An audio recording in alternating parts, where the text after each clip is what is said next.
Isang mapayapang araw sa iyo. Welcome sa mga payo ni Ama, isang pag-aaral mula sa ating pamilya. Kabanata 7, Pag-iingat sa mga bata sa nagbabagang mundo.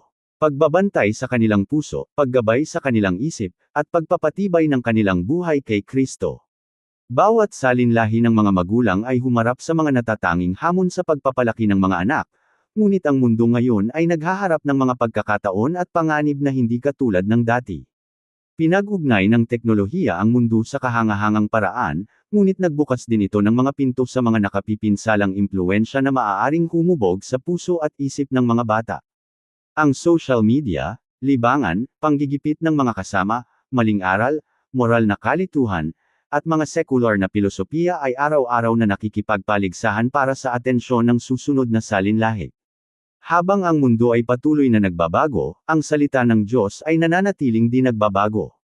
Hindi maibubukod ng mga magulang ang kanilang mga anak sa bawat panganib, ngunit maaari nila silang ihanda upang mamuhay ng may karunungan, mag-isip ayon sa Biblia, at matapang na minindigan para kay Kristo. Matalinong isinulat ni Haring Solomon. Ingatan mo ang iyong puso ng buong sikap, sapagkat diyan lumalabas ang mga bukal ng buhay.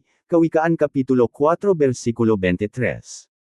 Ang puso ay kumakatawan sa sentro ng ating mga isip, pagnanasa, damdamin, at desisyon. Kung ano ang humuhubog sa puso ay sa huli humuhubog sa buhay. Sa makatuwid, isa sa pinakadakilang pananagutan ng mga magulang na Kristiyano ay tulungang ingatan ang puso ng kanilang mga anak sa pamamagitan ng katotohanan ng salita ng Diyos. Pag-unawa sa labanang espiritual. Ang mga hamong kinakaharap ng mga bata ngayon ay hindi lamang panlipunan o pangkultura, ang mga ito ay espiritual. Ipinaalala ni Apostol Pablo sa mga mananampalataya, sapagkat ang ating pakikipagbuno ay hindi laban sa dugo at laman, kundi laban sa mga pamunuan, laban sa mga kapangyarihan, laban sa mga pinuno ng kadiliman ng sanglibutang ito, laban sa mga kasamaan sa mga dakong kaitaasan. Efeso Kapitulo 6 Versikulo 12. Ang mga bata ay humaharap sa isang hindi nakikitang labanang espiritual. Nais ni Satanas na manlinlang, ilihis ang atensyon, at sirain ang mga buhay. Ang kanyang mga pamamaraan ay maaaring magbago sa bawat salinlahi, ngunit ang kanyang layunin ay nananatiling pareho.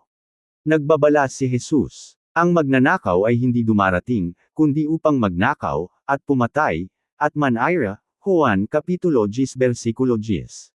Dahil ang labanan ay espiritual, ang mga magulang ay dapat umasa sa mga sandatang espiritual. Ang panalangin, banal na kasulatan, tapat na pakikibahagi sa iglesia, at ang kapangyarihan ng banal na espiritu ay mahalaga sa pagpapalaki ng mga anak na makatatayo ng matatag sa kanilang pananampalataya. Pag-iingat sa puso. Itinuturo ng Kawikaan Kapitulo 4 Versikulo 23 na ang puso ay dapat ingatan ng maingat sapagkat mula rito ay dumadaloy ang lahat ng ating ginagawa. Ang puso ng mga bata ay naiimpluwensyahan ng maraming pinagmumulan. Pamilya, mga kaibigan, paaralan, musika, mga pelikula, telebisyon, mga aklat, social media, nilalaman sa internet, mga larong video. Hindi ang bawat impluwensya ay nakapipinsala, ngunit ang bawat isa ay humuhubog sa pag-iisip sa ilang paraan. Dapat may pagmamahalang tulungan ng mga magulang ang mga anak na magtanong tulad ng, iginagalang ba nito ang Diyos? Ito ba ay totoo? Mapapatibay ba nito ang aking pananampalataya? Hinihikayat ba nito ang kalinisan? Nakakatulong ba ito sa akin na mahalin ang Diyos at ang kapwa? Ang pag-iingat sa puso ay hindi nangangahulugang mamuhay sa takot. Ibig sabihin nito ay paglinang ng biblical na karunungan at pagkilala. Pagpapaunlad ng espiritual na pagkilala. Ang pagkilala ay ang kakayahang kaloob ng Diyos na makilala ang pagkakaiba ng katotohanan sa kamalian at karunungan sa kahangalan. Hinihikayat ng Biblia ang mga mananampalataya. Patunayan ninyo ang lahat ng mga bagay, panghawakan ninyo ang mabuti.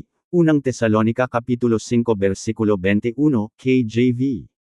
Hindi dapat paniwalaan ng mga bata ang lahat ng kanilang naririnig dahil lamang ito ay sikat o tinatanggap ng nakararami. Dapat turuan ng mga magulang ang mga anak na suriin ang bawat mensahe sa pamamagitan ng pananaw ng kasulatan.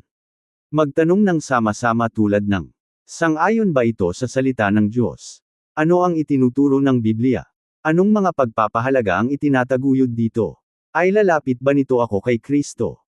Ang mga batang natututo ng biblical na pagkilala ay nagiging mas handang harapin ang mga hamon ng pagtanda. Ang matalinong pagpili ng kaibigan. Isang teenager na lalaki ang pumasok sa high school at mabilis na naging bahagi ng isang sikat na pangkat. Bagaman mabait ang mga mag-aaral, sinimulan nilang hikayatin siyang magsinungaling sa kanyang mga magulang at lumahok sa mga gawaing hindi nagpaparangal sa Diyos. Sa halip na agad magalit, inanyayahan siya ng kanyang mga magulang sa tapatang pag-uusap. Sama-sama nilang binasa, "Huwag kayong padaya, ang masasamang kasama ay sumisira ng magagandang ugali." Unang Korinto Kapitulo 15 versikulo 33. Tinalakay nila ang kahalagahan ng pagpili ng mga kaibigang humihikayat ng pananampalataya sa halip na nagpapahina rito. Sama-sama silang nanalangin, at kinalaunan ay pinili ng binata ang mga pagkakaibigang tumutulong sa kanya na lumago ng espiritual. Malinaw ang aral, dapat turuan ng mga magulang ang mga anak kung paano gumawa ng matalinong pagpili sa halip na sila ang gumawa ng bawat desisyon para sa kanila. Matalinong pag-navigate sa teknolohiya at social media. Ang teknolohiya ay isang makapangyarihang kasangkapan. Maaari itong gamitin upang matuto, makipag-usap, maglingkod sa iba, at ipalaganap ang ebanghelyo. Gayunpaman, tulad ng anumang kasangkapan, maaari rin itong magamit ng mali. Dapat iwasan ng mga magulang na Kristiyano ang dalawang sukdulang pagkakamali. Ang isa ay ang pagpayag sa walang limitasyong paggamit ng walang patnubay. Ang isa naman ay ang pagtugon ng may takot habang nabibigong magturo ng karunungan. Sa halip, dapat turuan ng mga magulang ang mga anak na ang teknolohiya ay kaloob na dapat gamitin ng may pananagutan at sa paraang nagpaparangal sa Diyos. Ipinaalala ni Pablo sa mga mananampalataya, "Ang lahat ng mga bagay ay sa aking kapangyarihang gawin, ngunit hindi ang lahat ng mga bagay ay nararapat." Unang Korinto Kapitulo 6 versikulo 12.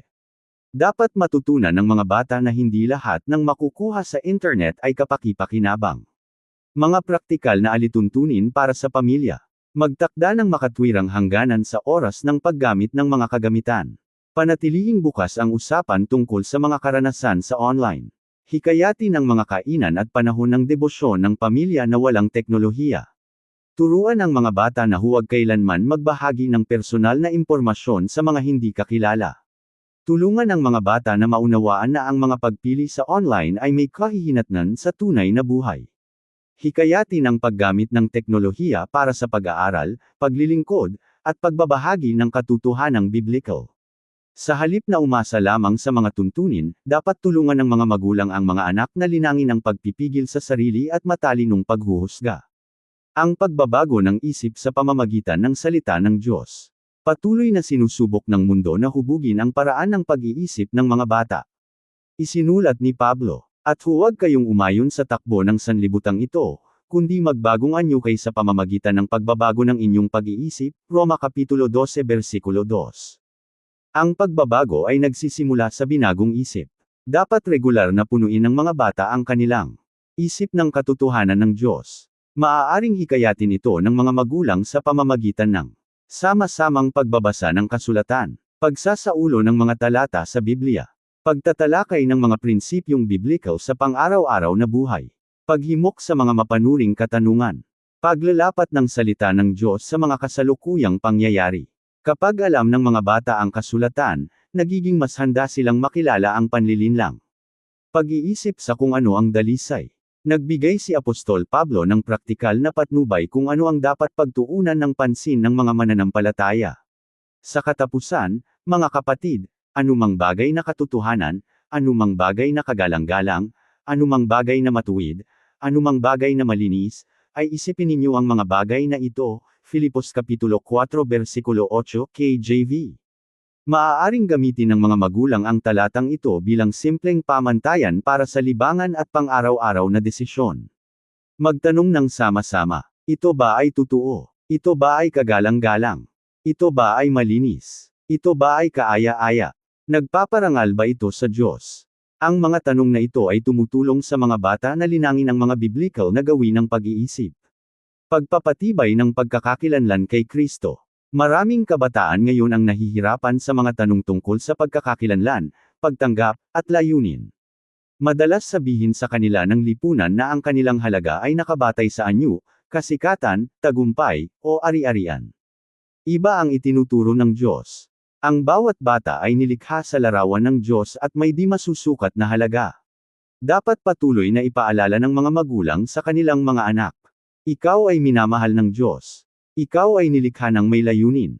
Ang iyong halaga ay nagmumula kay Kristo, hindi sa opinyon ng iba. Biniyayaan ka ng Diyos ng natatangi upang maglingkod sa Kanya.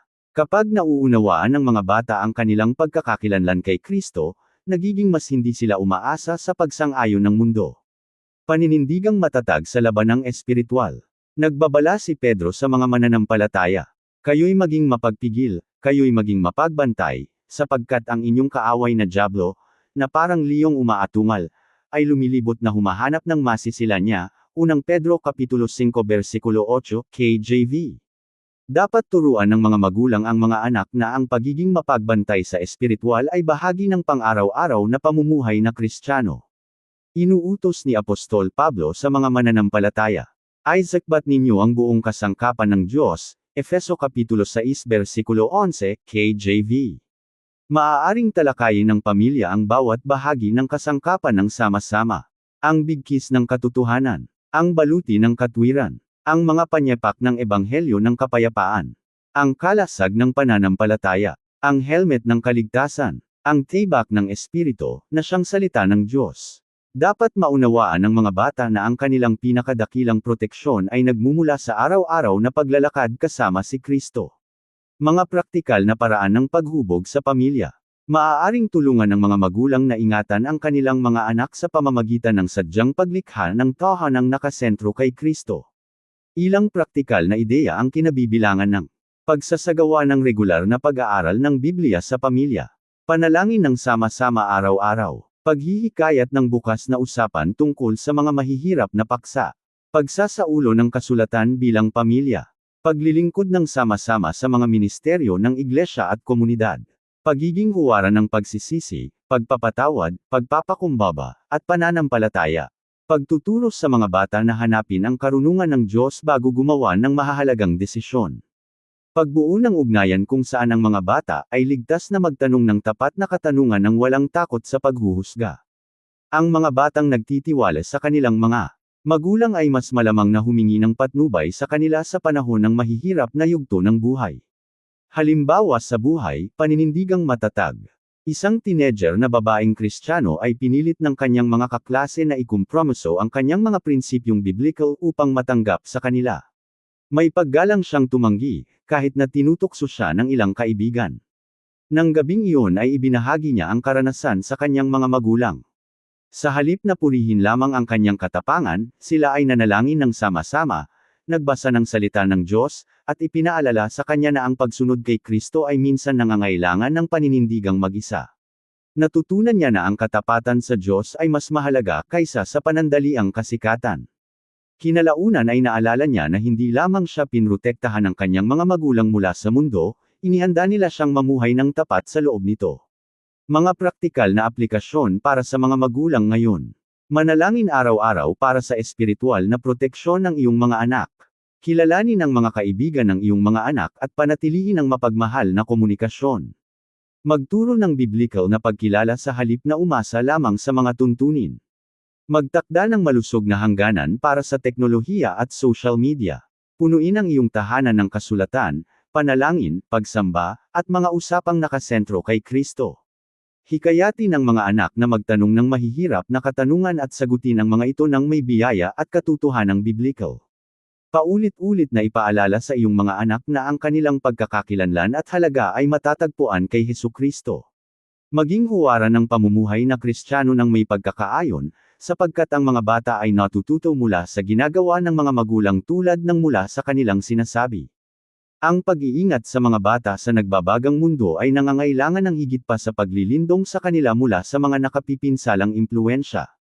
Ito ay nangangailangan ng paghahanda sa kanila upang makilala ang katotohanan, labanan ang tukso, at manindigan ng matatag sa salita ng Diyos. Hindi makokontrol ng mga magulang na Kristiyano ang bawat impluwensyang kinakaharap ng kanilang mga anak, ngunit maaari nila silang ihanda sa pamamagitan ng tapat na paghubog, patuloy na panalangin, biblical na pagtuturo, at banal na halimbawa. Kapag natutunan ng mga bata na ingatan ang kanilang puso, baguhin ang kanilang isip, linangin ang espiritual na pagkilala, gamitin ang teknolohiya ng matalino, at hanapin ang kanilang pagkakakilanlan kay Kristo, nagiging mas handa silang mamuhay bilang tapat na tagasunod ni Jesus sa lalong sekular na mundo. Ang pinakadakilang proteksyong maibibigay ng mga magulang ay hindi lamang pisikal na kaligtasan kundi isang matibay na pundasyong espiritual. Ang isang batang ang puso ay nakaugat sa salita ng Diyos, ang isip ay binago ng katotohanang biblical, at ang pagkakakilanlan ay ligtas kay Kristo ay magiging handang manindigan ng matatag laban sa mga nagbabagang pagpapahalaga ng mundo. Habang tapat na hinuhubog ng mga magulang ang kanilang mga anak at ipinagkakatiwala sila sa Panginoon, maaari silang maniwala ng may katiyakan na gagabay, palakasin, at aalagaan sila ng Diyos sa bawat yugto ng buhay. Amen. Maraming salamat sa pakikinig. Ako si Pastor Jeff Flores, nagsasabing sa Diyos ang lahat ng papuri.